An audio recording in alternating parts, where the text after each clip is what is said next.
السلام عليكم ورحمة الله وبركاته. أهلا وسهلا بكم، يا رب تكونوا بخير وبصحة وبأحسن حال. النهاردة كده هنعمل أجنحة الفراخ المقرمشة بطريقة كده حلوة وجميلة، وتتبيلة برضو سهلة جدا. طبعا كلنا عارفين إن أجنحة الفراخ اللي بنعملها بقرمشة بتبقى جميلة جدا. طبعا كده هنبدأ الأول بسم الله الرحمن الرحيم. معانا كده أجنحة مغسولة كده متنضفة كويس زي ما انتم شايفين. اي كميه انت تحتاجيها. بسم الله الرحمن الرحيم. هنبدا كده ننزل التتبيله بتاعتنا لبن رايب، يعني حوالي كده نص كوبايه لبن رايب او كوبايه لو كميه كبيره. نص معلقه ملح، نصها كده فلفل اسود، نص معلقه بهارات فراخ، معلقه توم بودره، معلقه بصل بودره، معلقه كده من البهارات المشكله، حوالي كده نص المعلقه بابريكا. طبعا نقلب الكلام ده كله كده تقليبه حلوه مع بعضه مع اجنحه الفراخ. طبعا دلوقتي اجنحه الفراخ كده طالعه حاجه كده عظمه. اجنحه الفراخ المقرمشه طبعا كلنا كده بنحبها وجميله، تعملها في وقت سريع وبتتبيله بسيطه. يبقى التتبيله بتاعتنا كانت عباره عن ايه؟ نص كوبايه لبن رايب، نص كوبايه لبن رايب، معلقه توم بودره، معلقه بصل بودره، نص معلقه ملح، نص معلقه فلفل اسود، نص معلقه بهارات فراخ، نص معلقه بهارات مشكله، نص معلقه بابريكا. دي كانت التتبيله بتاعتنا. وطبعا قلت على الملح طبعا والفلفل، وقلبناهم كده بالشكل ده تقليبه حلوه كده مع بعض. يعني ريحه التتبيله كده جميله جدا. هنسيبهم كده في التلاجة حوالي ساعه، بس هنغطيهم كده بورق جيلاتين او بغطا. بعد الساعه او ساعتين نرجع نعمل لهم التتبيله. طبعا كده الاجنحه بتاعتنا بعد كده حوالي ساعه ونص في التلاجة سيبناها كده اتشربت من التتبيله بتاعتها كويس وخدت الطعم. طبعا كده معانا حوالي كده كوبايتين دقيق او اكتر شويه. ننزل عليهم كده نص معلقه ملح، نص معلقه فلفل، سنه كده توم بودره. بسم الله الرحمن الرحيم. لو عايزه كده تكرري التوابل اللي احنا ضفناها في الاول في التتبيله كده في الدقيق تاني برضو ماشي، بس انا اكتفيت كده بالملح والفلفل والثوم البودره. طبعا كده هنجيب الاجنحه بتاعتنا ننزل بيها كده في الدقيق كل الكميه.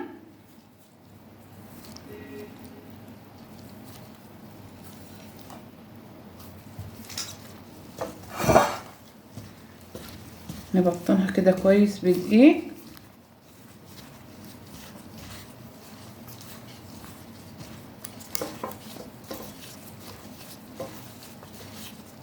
نحاول كده ندخل هواء في الأجنحة والدقيق الأول.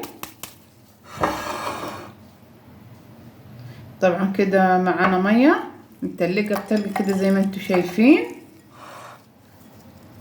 نبدأ كده ننزل كده بالأجنحة، ننزل في الدقيق تاني، ننزل كده بالأجنحة بتاعتنا، ننزل كده في الدقيق تاني.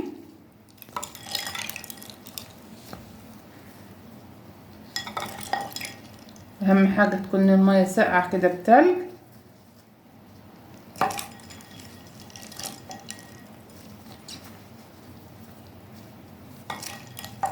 ننزل كده في المية وننزل في الدقيق تاني.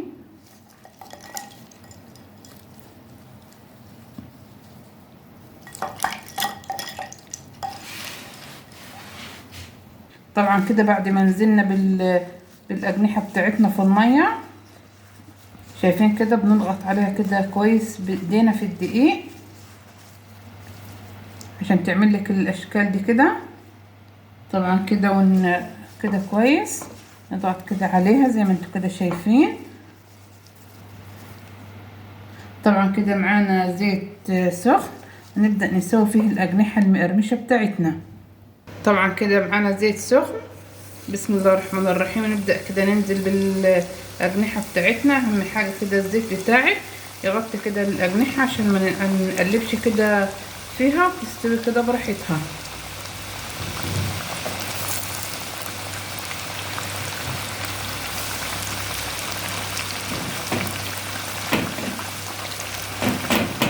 طبعا كده، وهنسيبها كده تستوي براحتها وهنتابعها برضو مع بعض. طبعا كده شايفين الأجنحة المقرمشة بتاعتنا، شايفين كده اللون الحلو ده، ايه رأيكم فيه؟ طبعا كده حاجة جميلة جدا، شايفين شوف القرمشة. طبعا كده مفيش يا دوبك كده دقيقة ثانية هنبدأ كده نشيل الأجنحة المقرمشة بتاعتنا.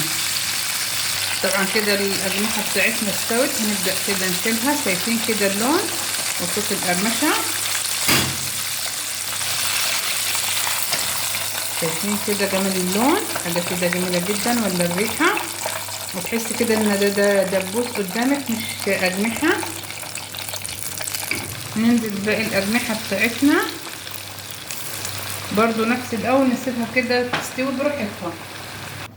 طبعا كده بسم الله ما شاء الله، زي ما انتوا كده شايفين الأجنحة كده بتاعتنا استوت تمام، وبقت كده مقرمشة واخدة اللون الذهبي كده الجميل زي ما انتوا كده شايفين. طبعا كده ومقرمشة جدا جدا.